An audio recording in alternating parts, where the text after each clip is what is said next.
What's up, gamers? I'm your host, Cobra, and this is the Freeroll. Today, we're going over Everseed's gameplay demo 1 and 2.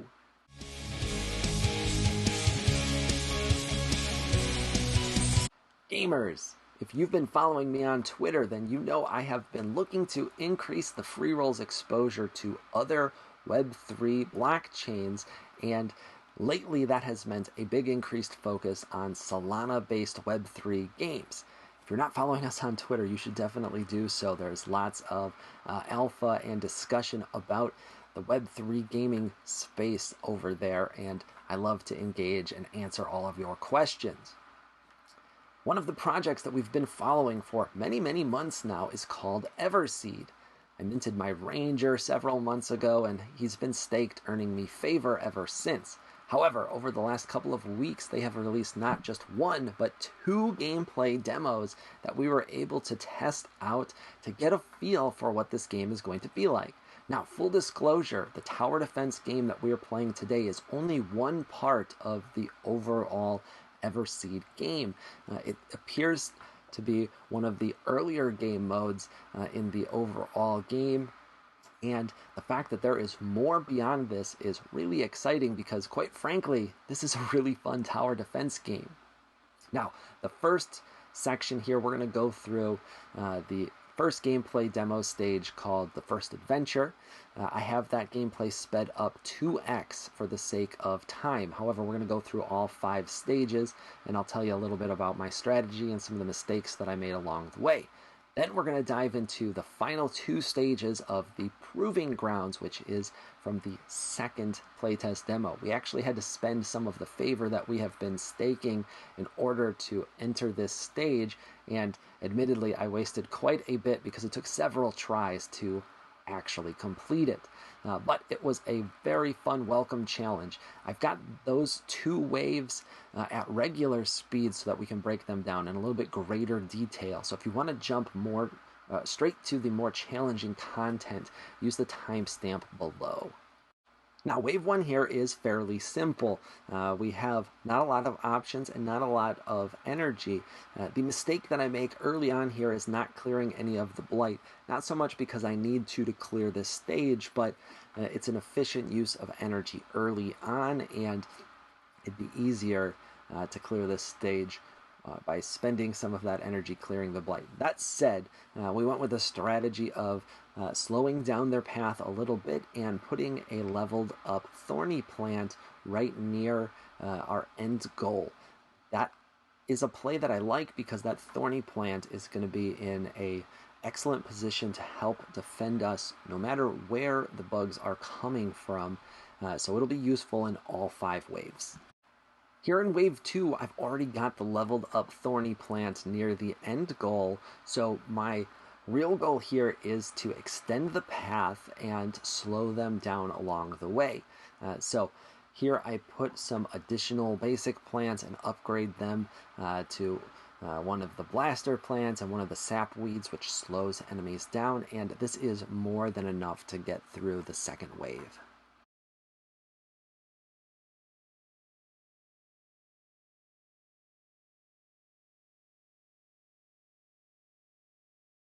Wave 3 is where things start to get a little bit tricky, especially if you forget to read the description of enemies that are coming at the top, which I did several times.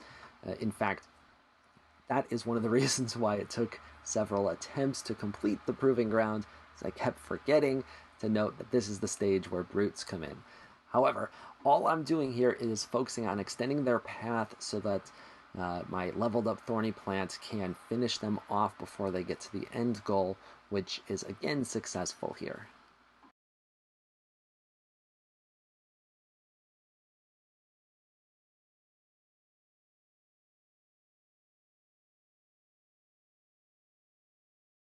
Wave 4 is where things get a little bit more difficult. As you can see, bugs are attacking from 2 different points now, and admittedly the mistake I make here is not paying enough attention to the top line. That allows several bugs to get through and cause some real damage. However, we're able to do enough work and defense here to move on to Wave 5.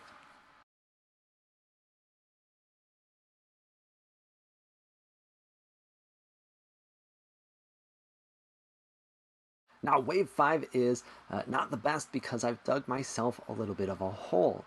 Leading up to this point, I really have not cleared enough of the blight, and because of that, I have very few options in the bottom right this time around.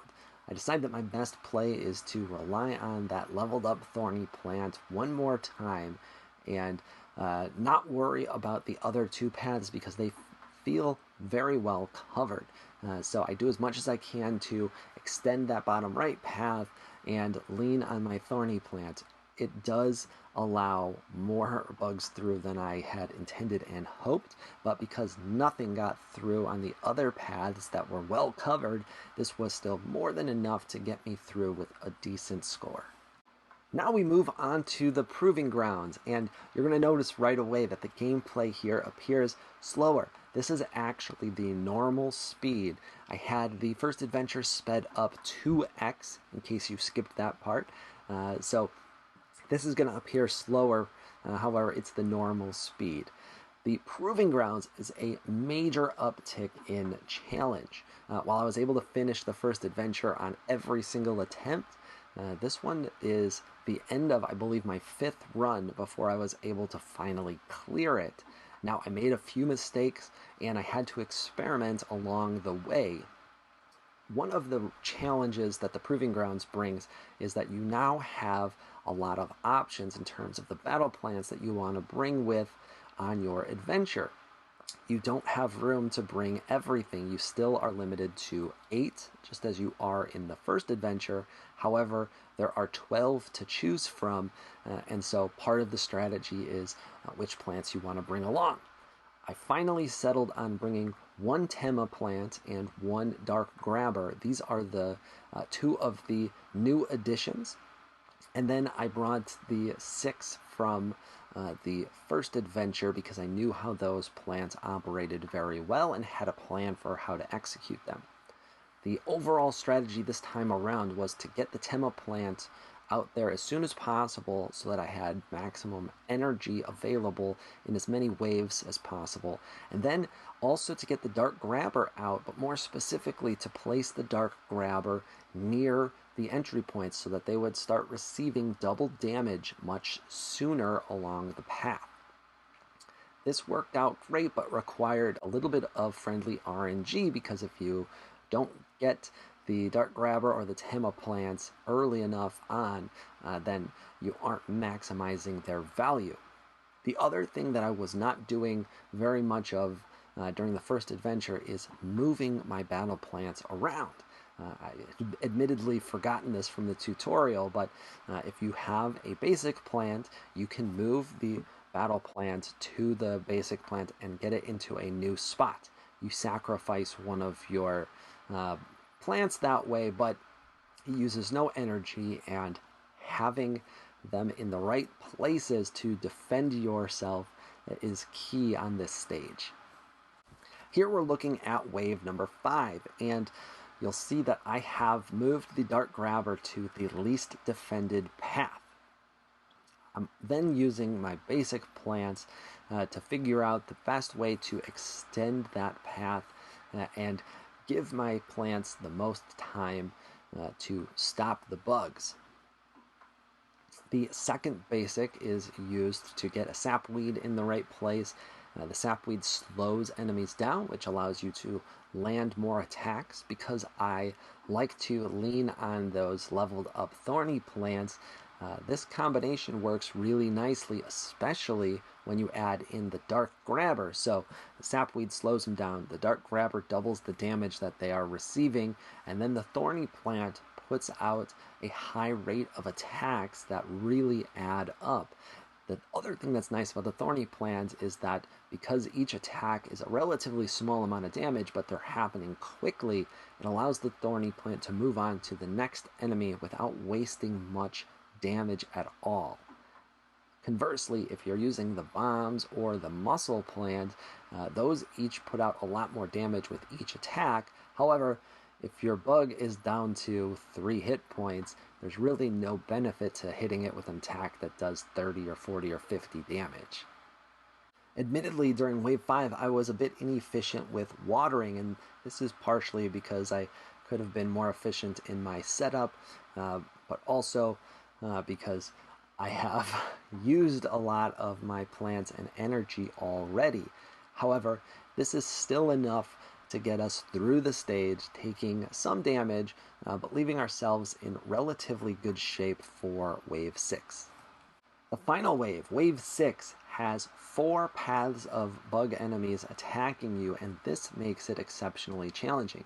This is also the first time that I am facing this wave, because up to this point I have failed much earlier in the process or given up and started over, because you need a good start to have any chance here.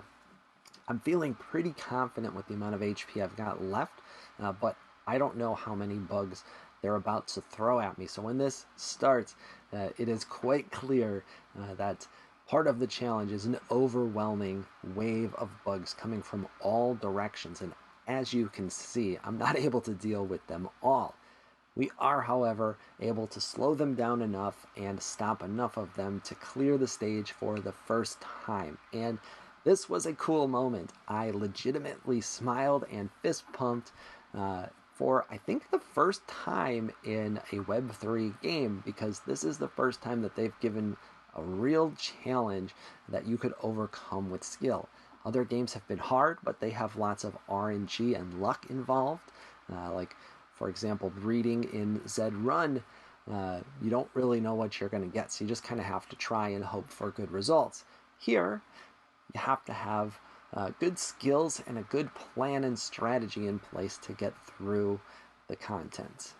Again, the key for me in the Proving Grounds was using the combination of extra energy from the Tema plant plus a lot of my basic plants to move around the Dark Grabber. I also did a much better job of clearing the Blight. As you see at the end of this stage, there is a lot more open ground for me to build on than there was in the first adventure.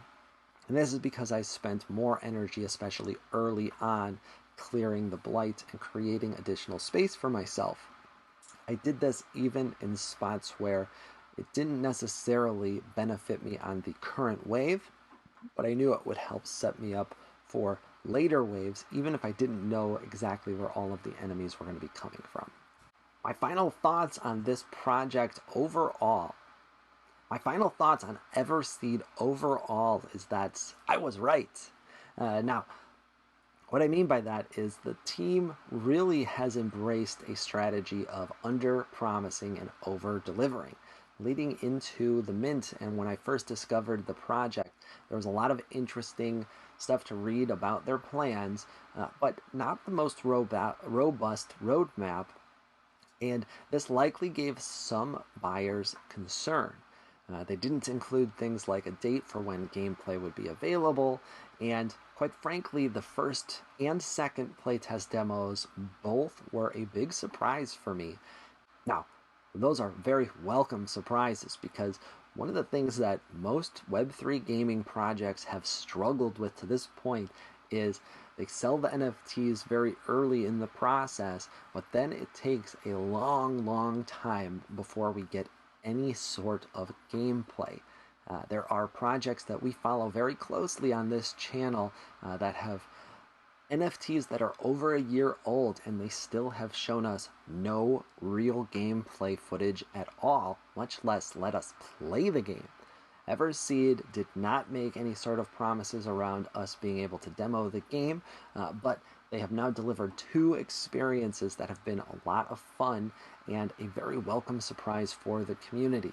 I fully expect that this team is going to continue to deliver and surprise us along the way. As I mentioned, this tower defense game, while really interesting and a lot of fun, is only a portion of the overall Everseed game. So there's a lot more here to learn about, and there's going to be some additional welcome surprises in the future, I believe. And that wraps up today's Freeroll episode covering Everseed gameplay. I hope you found this fun and informative, and if you did, consider giving us a follow on Twitter. That's where I love to engage with the Web3 community and talk about all of the different NFT-based games that we're playing and investing in today.